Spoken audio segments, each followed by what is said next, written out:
Вести на Канал 8. Добар ден.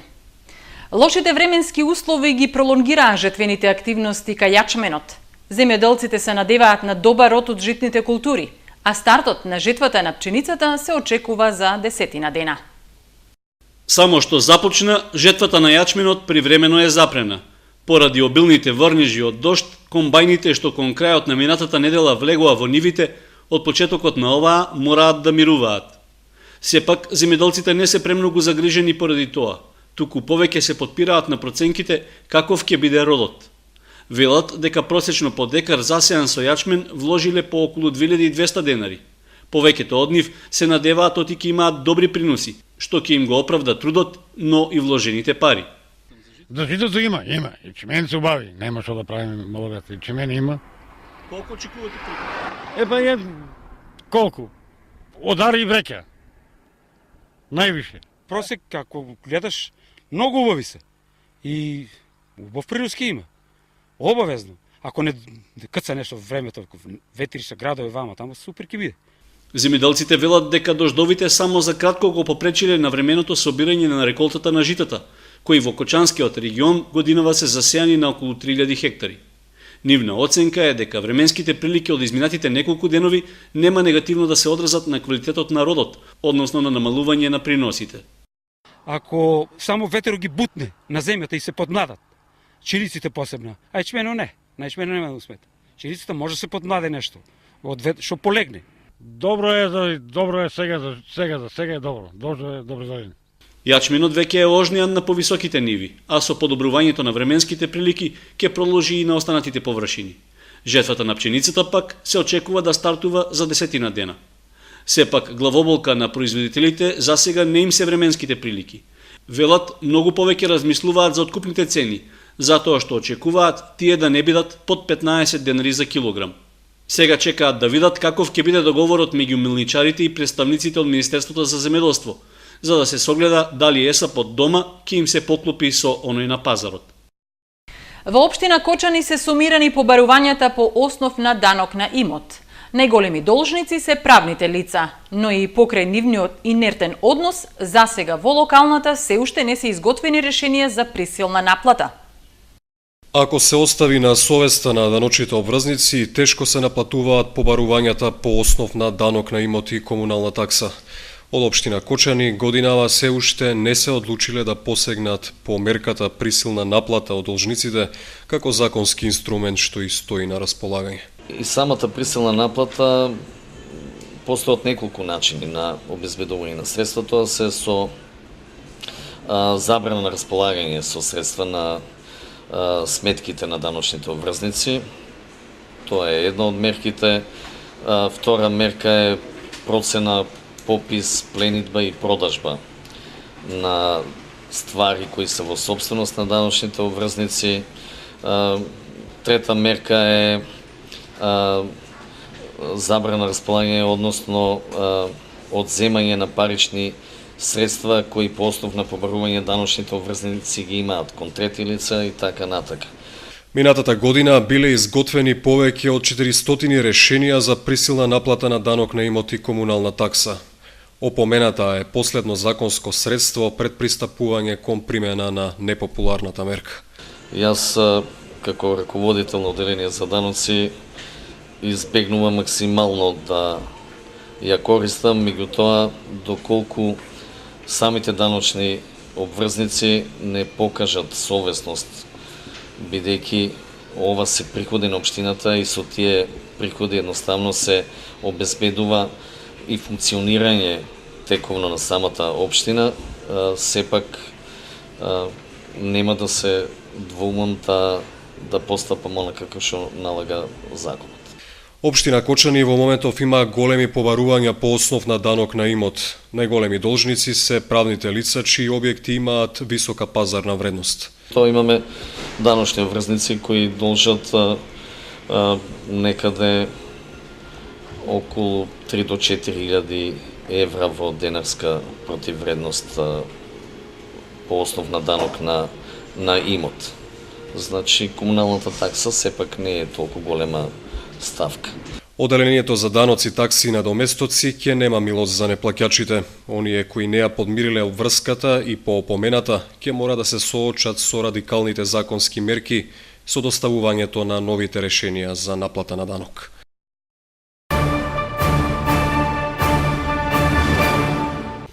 Првите резултати од оценувањето на екстерните тестирања ќе бидат достапни на 14 јуни. Вториот рок на тестирањето е од 17 до 21 јуни или од 15 до 21 август. Осмооделенците први ќе ги видат резултатите од екстерното оценување, кои за нив ќе бидат достапни на 14 јуни, поради уписите во средните училишта, кои започнуваат на 24 јуни. До тогаш треба да ги подигнат свидетелствата и да ја поднесат документацијата за продолжување на задолжителното средно образование. Резултатите за сите останати ученици ќе бидат објавени во текот на втората испитна сесија од 17 до 21 јуни или од 15 до 21 август. И покрај шпекулациите дека оценувањето нема да влијае на крајната оценка и тоа што во некои училишта наставниот кадар веќе ги сумирал крајните оценки без да ја добие оценката од екстерното тестирање, сепак оваа оценка од тестот ќе влијае на конечната оцена и ќе го одредува просекот. И казните и наградите за наставниците, како и реперкусиите врз успехот на учениците, ќе бидат спроведувани согласно законите за основно и средно образование. Државниот просветен инспектор вршел инспекцијски контроли во училиштата за екстерното тестирање.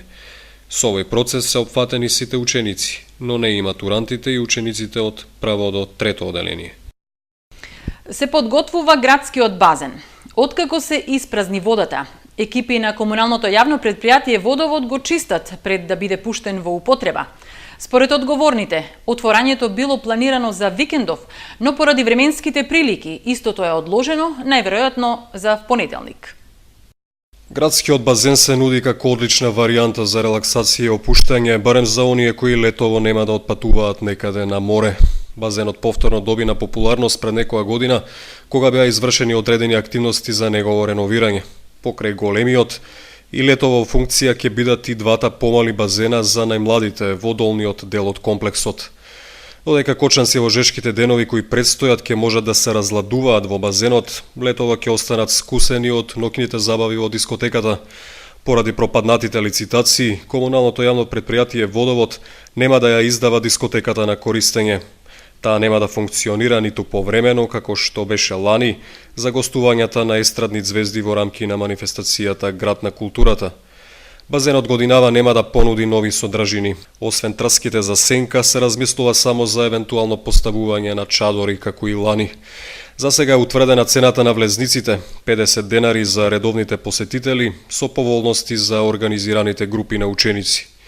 Отворениот базен во текот на летниот период го користат пливачките школи во градот, како и стотици посетители кои бараат разладување од горештините. Најголемиот дел од нив се од помладата популација.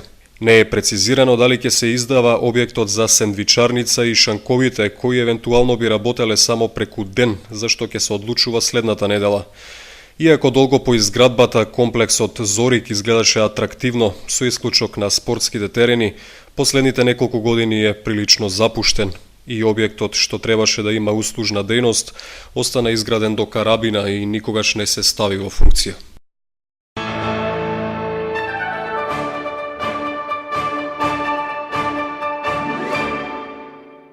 Истекува рокот за поднесување барања за издавање електронска здравствена картичка. За да им излезат в пресред на сите осигуреници, од Фондот за здравство најавуваат дека ќе работат со дополнително работно време. Уште 2 недели остануваат за поднесување барања за електронска здравствена картичка. Подрачната единица на Фондот за здравствено осигурување ќе го продолжи работното време до 19 часот, со цел сите осигуреници кои немаат поднесено барање, тоа да можат да го сторат и во попладневните часови. За да се избегнат недоразбирањата и создавањето непотребни турканици, оттаму ги известуваат граѓаните дека службата ќе работи само за прием на барања за картичка, а не и за останатите тековни активности на Фондот. Според информациите, издавањето на електронските здравствени картички се одвива без поголеми потешкотии, а оние за пензионерите се веќе готови и тие ги подигнуваат со претходна уплата. Барањата за издавање електронска здравствена картичка осигурениците можат да ги доставуваат до подрачната служба, каде што има одговорно лице од фондот за прием на документацијата. Од почетокот на месецот, за сите големи и средни предпријатија, чии вкупен број на вработени е над 20 лица, им беше овозможено за издавање на електронската здравствена картичка да поднесуваат групни барања и уплати, како за своите вработени, така и за членовите на нивните семејства. Поради можните несовпаѓања на бројот на вработени во евиденцијата на предпријатијата и во евиденцијата на фондот, постапката се олеснува со воведување на претходна електронска проверка на валидноста на податоците. Од фондот ги повикуваат сите правни и физички лица кои немаат доставено барање или уплата за издавање електронска здравствена картичка, тоа да го направат во најбрз можен рок во подрачните единици на фондот. Законската регулатива предвидува сите осигуреници да имаат електронска здравствена картичка заклучно со 30 јуни годинава. Според најавите на министерот за здравство Тодоров, сите кои немаат поднесено апликации за здравствени картички нема да добиваат и сини картони, односно ако имаат потреба од нив, ќе мора истите да ги подигнат сами на шалтерите на Фондот за здравствено осигурување. Депресија, стрес, траума, посттрауматични состојби, стравови, тага, психосоматски симптоми и можност да научите како да се справувате со животните проблеми. Вакви и слични теми ќе бидат обработувани во новоотворениот Центар за креативен развој, обука и психотерапија Аспекти Исток во Кочани, кој е единствен од ваков вид во Источна Македонија. Зголемена свесност за себе и своите потенцијали, прифаќање на себе и сопствената реалност, донесување одлуки, превземање одговорност и контрола врз својот живот, стекнување нови и креативни начини за комуникација со другите, како и самодоверба, самопочитување, самоподршка, се придобивките и целта на отворањето на Центарот за креативен развој, обука и психотерапија Аспекти Исток, кој за прв пат се отвора во Кочани и е единствен во источниот дел од државата. Со луѓето ќе работат професионалци, психолози, психотерапевти, кои ќе им пружат психолошко советување и психотерапија. Борјанка Стоименовска, Кети Петрова и Радмила Манчевска. Сведоци сме на стресовите кои што во последно време постојано се меѓу нас граѓаните. Значи сведоци сме на одредена несигурност, сведоци сме на одредени животни проблеми со кои што граѓаните се соочуваат. Сето тоа всушност не поттикна и не даде идеја да го отвориме овој центар за едукација, за гешталт психотерапија и советување, во кој што ќе можат граѓаните на некој начин да го подобрат и унапредат своето ментално здравје. Ќе имаме обука, терапија, советување во кој што граѓаните ќе можат на некој начин да си ги остварат своите, да ги развијат своите психички и духовни потенцијали. Во центарот ќе се работи во групи и индивидуално. Нашите активности делумно работилници кои што ќе ги водиме групни ќе бидат и бесплатни за граѓаните, но оние кои што се индивидуални сигурно дека ќе се плаќаат. Цената, ако кажам дека на ниво на република е 1500 денари, значи тука е тројно пониска. И целта е на некој начин да ги разбиеме стереотипите кои што владеат во средината во однос на психолошкото советување, во однос на психотерапијата, да ја доближиме психотерапијата, да доближиме на некој начин психолошкото знаење поблиску до граѓаните, едноставно да не се плашат од нас, туку да доаѓаат, да им даваме стручна помош и едукација и да можат многу полесен начин да си ги разразат своите животни проблеми. Покрај едукативните работилници, ќе имаме работилници за раст и развој на личноста, во кои што граѓаните ќе можат на полесен начин, на стручен начин да се соочат со своите психички проблеми. Гешталт терапијата, која ќе им биде на располагање на граѓаните во центарот, ги третира проблемите на животот како составен дел на секојдневието. Наменета е за здрави луѓе со потешкоти, за деца, млади, спортисти, возрастни и стари лица, како и болни и лица во рехабилитација за психичко зајакнување, додаде Манчевска. Центарот е дел од Аспекти Скопје и се наоѓа во близина на гимназијата Лјупчо Сантов, ќе работи по потреба и со закажување.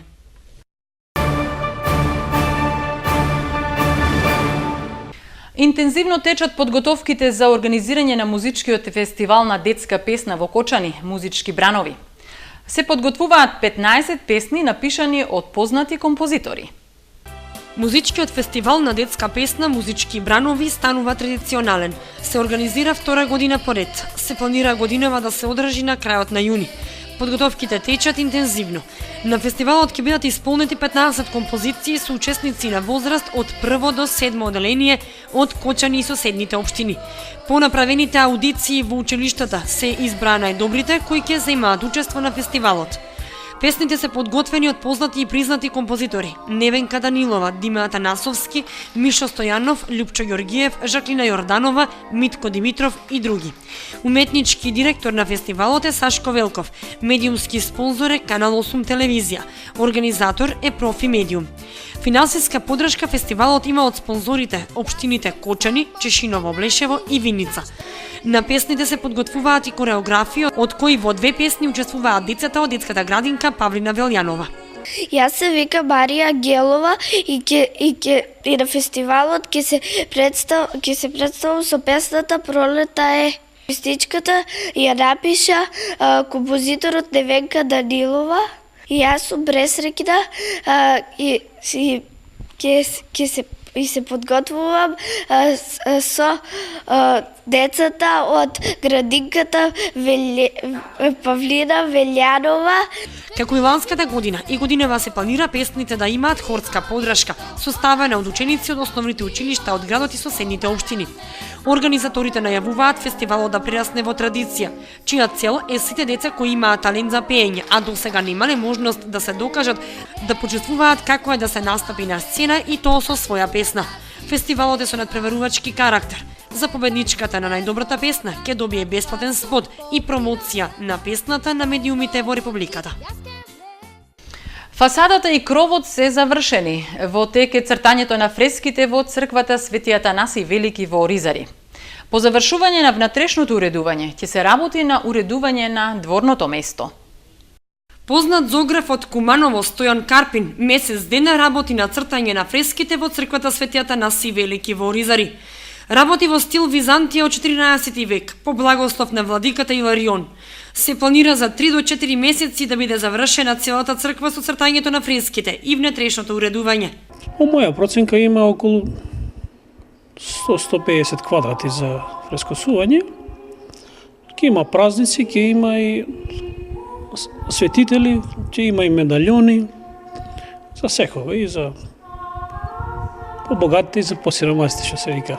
Користиме акрили, користиме пигменти, користиме место јајце цебаза, користиме земјени бои, према потреба.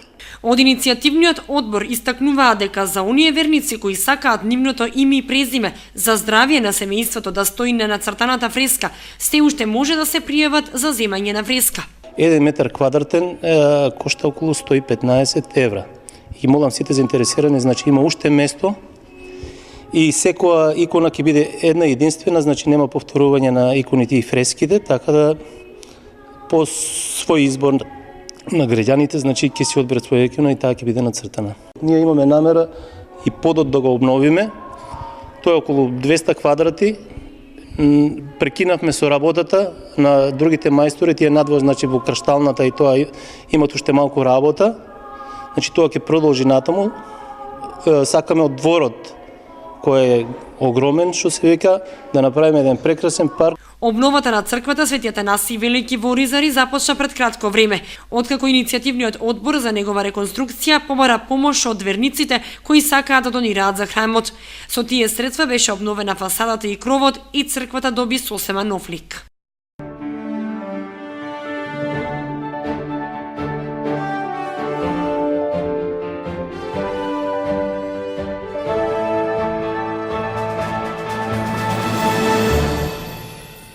Спорт. Општинскиот фудбалски сојуз Кочани до почетокот на следната сезона распиша оглас за нови судии. Општинскиот фудбалски сојуз Кочани има потреба од нови судии.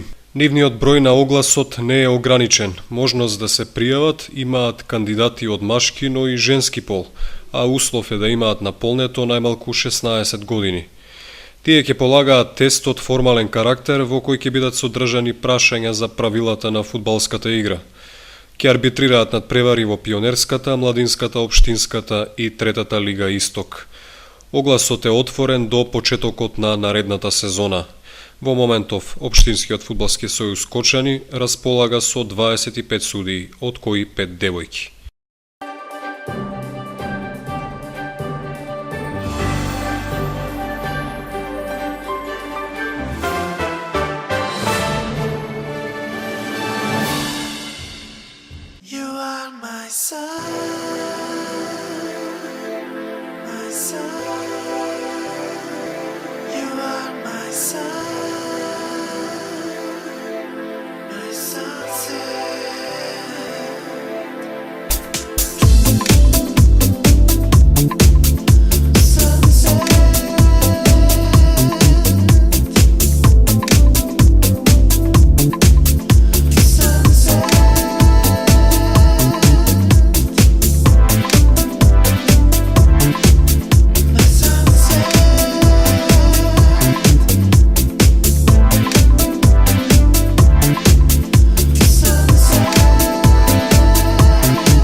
Ги следевте вестите на Канал 8, ви благодариме за вниманието.